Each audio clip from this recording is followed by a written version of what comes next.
One of the common complaints often voiced by voters today is that the positions of the two major parties have moved so closely together that there's now hardly a difference between Democrats and Republicans on the major issues of the day.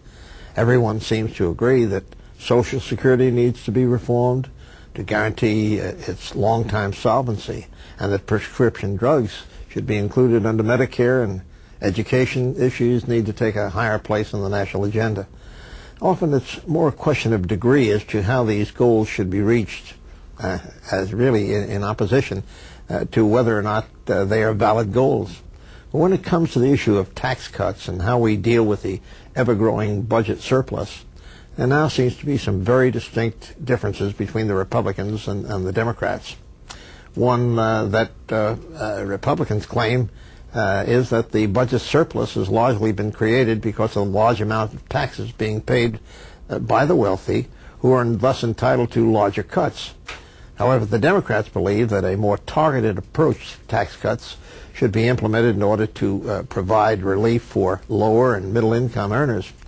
Now, given that the projected budget surplus will indeed allow for a certain amount of tax relief for the American people, which of these approaches truly represents the fairest method of returning excess funds to the American taxpayer?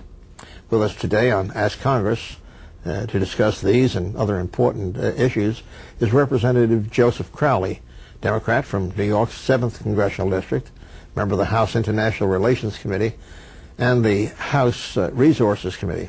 Congressman, welcome to Ask Congress. Well, thank you very much, Les. It's great to be here again. Tell me, everybody does say that there's a coming together, perhaps, of the answers to the problems that face us. Is there really?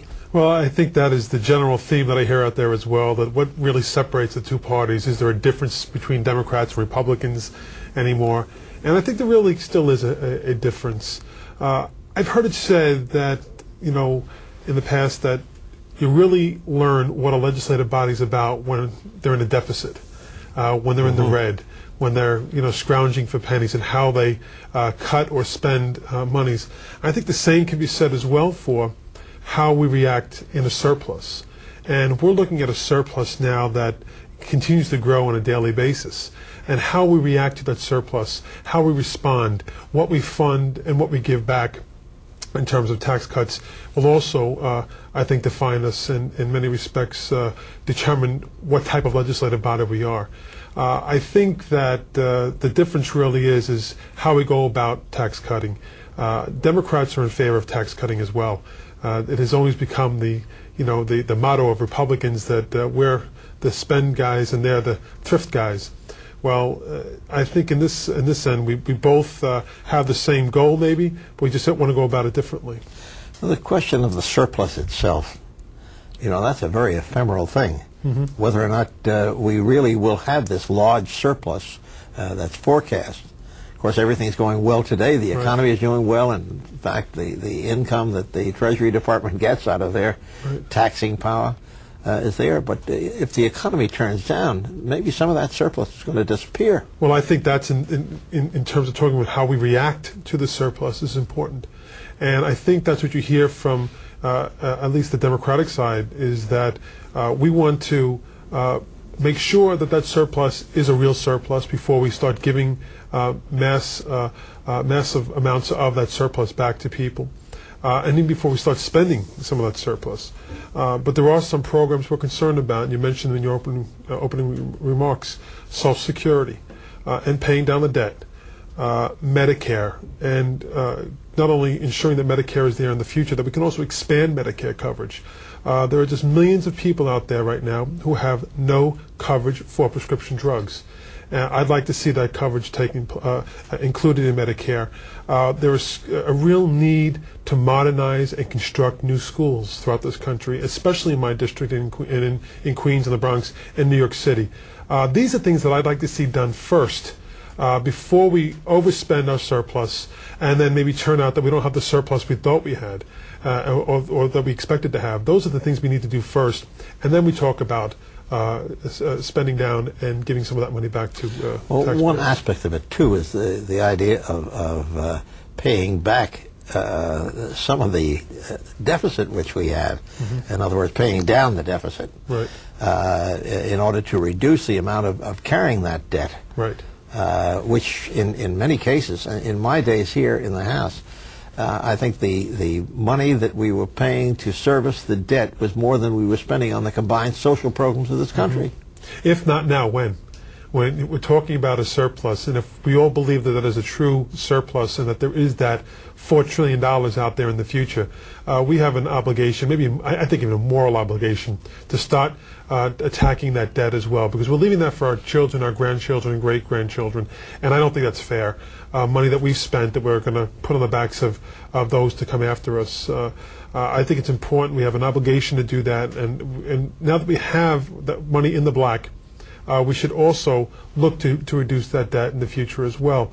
But as I mentioned before, we're not opposed to reducing estate tax or the marriage penalty or these other there are different set of priorities, perhaps. There are different set of priorities, but I'm a married person myself, and I see some equity in some of the issues that the Republicans have brought up. But it's not just a Republican issue. There are Democrats who have also been calling for a change in the marriage, I won't call it penalty, but marriage tax. There's also been clamoring from the Democratic side as to estate tax as well. My wife, for instance, comes from Montana. They're not constituents of mine. My family owns a rather considerable ranch in Montana. They're a very middle-class family. There are farmers in New York State that have similar problems. They cannot turn their farms over to their children and have that way of life continue because their children cannot afford to pay the tax after their death. The Democratic plan has an answer to that and a solution to that problem. We just won't spend as much money, and we'll spread it out over a longer period of time, and we'll have a more immediate effect on struggling small businesses and middle-class farms and ranches throughout this country. Don't spread it out too long. I'm getting to be an old man, you see. Well, the reality is, though, that our plan will go into effect immediately. And your children, and we know you'll be here for a long time, but your children will benefit from that immediately. The Republican plan is more in the future. The whole idea, though, of a estate tax is really something that is almost un-American when you come down to it, double taxation. Yeah, I think that's why I think you see a great deal of support within the Democratic Party as well, and there's bipartisan support for this effort. I just think it's how we go about doing it. I think our way ensures that we have the money to do it. Yeah, what is that way? Our way is basically would allow for each individual in the mother and father, for instance, to both be able to leave $2 million each to their family and not be taxed. Anything above that would be subject to a tax. So therefore, it would cover almost all small businesses in my district, small farms, small ranches. Certainly, there will be people who are making considerably more than that will not have that full benefit. But that's not my concern. I am concerned about, $2 million is not what it used to be. Even $4 million is not a tremendous amount of money. But it will go a long way to help make sure those small businesses are able to be transferred to the next generation.